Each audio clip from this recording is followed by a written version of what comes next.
Bismillahirrahmanirrahim. Izin bertanya, apabila di masa lalu pernah lalai dalam menjalankan solat, lupa ya beberapa kali, apakah wajib diganti ataukah cukup dengan bertaubat kepada Allah? Jadi kalau saya bisa ilustrasikan seperti ini. Bismillah. Ini salah, perbuatannya disebut dengan su. Ya, dengan segala turunannya. Mata salah, telinga salah, lisan salah sampai ke kaki, itu perbuatan su. Jamaknya sayyiat. Ya, tadi Quran surah ke-4 An-Nisa ayat 17 yang menggunakan su, 18-nya sayyiat. Ayat 17, innamat taubatu 'ala Allahi lil ladzina ya'maluna su'a bijahalatin. Ayat 18-nya, wa laysatit taubatu lil ladzina ya'maluna sayyiat. Ya, dan seterusnya ayat. Ini yang jelek, saya silang. Lawan dari ini namanya salih. Jamaknya salihat. Wal 'asr innal insana lafi khusr illa alladhina amanu wa 'amilus salihat. Ya, man amana wa 'amila amalan salihah. Ini tunggal, ini bentuk jamaknya. Taubat adalah jembatan yang mengalihkan perbuatan buruk ini kepada amal saleh ke sini. Tadi diawali dengan mengakui, ya Allah salah nih. Nah, biasanya Allah bantu dengan hidayah, ada pengakuan itu. Ya, ada pengakuan dalam diri kita, mengakui kita berdosa, mengakui kita keliru, kan? Diberi jalan oleh Allah, diberikan sentuhan. Nah, ini anugerah yang pertama nih. Karena itu kalau ada diberikan ini, tadi saya katakan itu sepertiga dari anugerah. Sambut dengan penyesalan, menyesali. Menyesal ini tak hanya mengatakan, kita cakap, kita katakan saya menyesal ya Allah, tak. Sampai merasakan di hati itu kelapangan. Itu yang disebut nasuha. Taubat nasuha, taubat yang melapangkan kepada jiwa, kepada hati.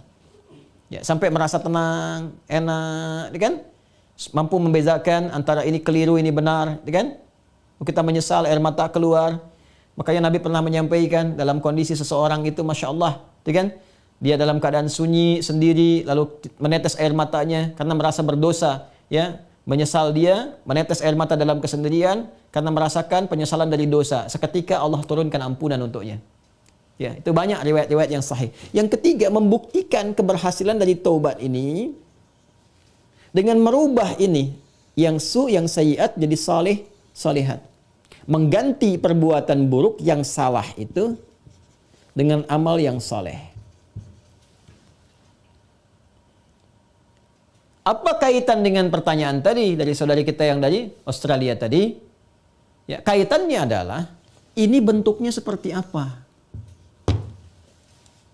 Apakah harus sama dengan jenis kesalahan yang dilakukan atau berbeda? Yang penting amal soleh saja. Karena ayat-ayat Quran yang mengiringi ini sifatnya memberikan kata umum. Ya, faman taba wa aslaha. Siapa yang tobat wa aslaha. Kemudian dia memperbaiki diri. Aslaha itu kan berubah menjadi soleh. Aslaha yuslihu. Aslaha. Banyak ayat di Al-Quran tuh. Man taba wa aslaha. Taba wa aslaha. Dia tobat lalu dia buktikan ingin berubah jadi soleh. Memperbaiki diri. Ya, karena katanya masih umum sifatnya, karena itu terbuka untuk bisa mengerjakan berbagai hal. Yang penting ada pembuktian. Jadi yang dituntut dari taubat itu sifatnya pembuktian saya berubah. Ya, pembuktian saya berubah. Itu intinya. Ya kan? Jadi ketika sampai di level kedua ini pun ampunan turun. Tapi untuk membuktikan bahwa kita sudah meraih ampunan itu, kita buktikan dengan merubah diri. Berubah dari sini, bertransformasi, berpindah ke sini. Bagaimana caranya? Buktikan. Disinilah kemudian para ulama membimbing kita.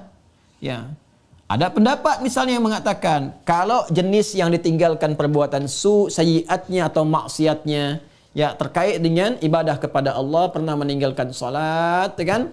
Maka bagaimana cara memperbaikinya? Ganti, perbaiki salat ini. Ya. Dari yang pernah kemudian ditinggalkan, maka ada yang berpendapat dengan qadha salat ketika ingat, dikiaskan.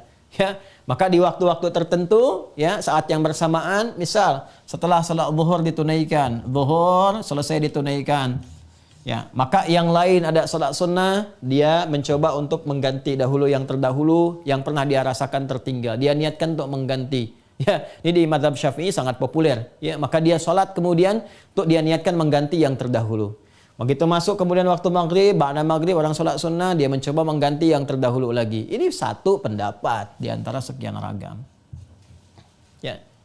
Ada kedua yang berpendapat tak dibatasi dengan sholat ini saja. Ketika dia tobat, diterima tobatnya, diampuni. Kalau sudah ampun, turun, ampunan Allah turun, diampuni, ya gugur yang kemarin itu, selesai.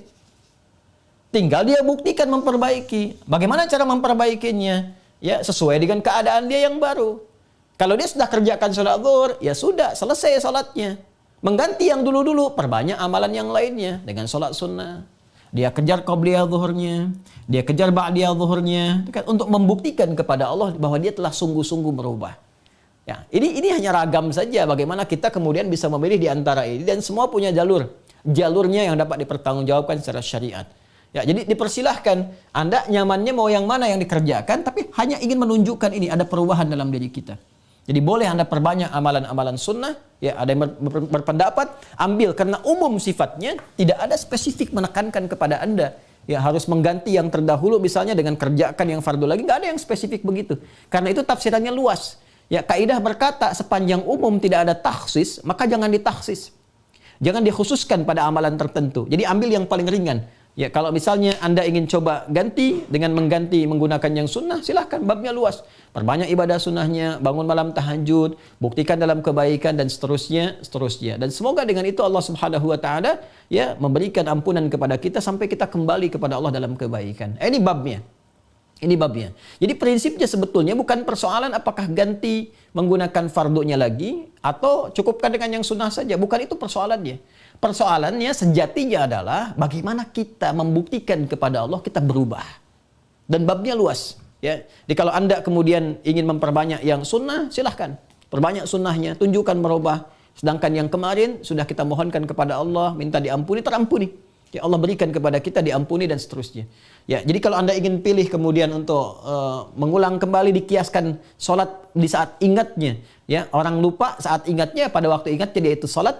Ya, orang tertidur bangun, saat bangunnya dia itu sholat. Misalnya ada orang tidur dari subuh, kemudian dari sebelum subuh dia tidur, bangun-bangun, dia jam 10 misalnya kan. Ya, baru ingat dia belum sholat subuh. Maka saat ingatnya itu, dia kemudian menunaikan sholatnya. Nah, ini dikiaskan kepada keadaan seperti itu, ya, kemudian dia tunaikan. Adapun orang-orang yang kemudian dia ingin memilih, saya ingin perbanyak yang sunnahnya saja, tak ada masalah. Ya, tak ada masalah. Ya, jadi silahkan perbanyak sholat sunnahnya, dan tidak ada satupun dalil yang spesifik mengatakan dilarang menunaikan sholat sunnah sebelum yang fardunya tercukupi dahulu. Kita pun tak tahu berapa fardu yang sudah tertinggal. Bagaimana mencukupinya? Ya, jadi nggak ada dalil spesifik seperti itu. Yang ada adalah terbuka luas untuk kita beramal, membuktikan kesungguhan kita telah berubah. Wallahu ta'ala a'lam bis-shawab, dan semoga Allah menerima taubat yang kita mohonkan kepada Allah, dan tidak ada semua kita yang bebas dari kesalahan. Saya, Anda, kita pun pasti pernah berbuat salah. Dan Allah sangat mencintai pelaku maksiat yang bertobat dibandingkan dengan seorang yang saleh yang tidak pernah merasa salah dalam kehidupannya. Wallahu ta'ala a'lam bis-shawab.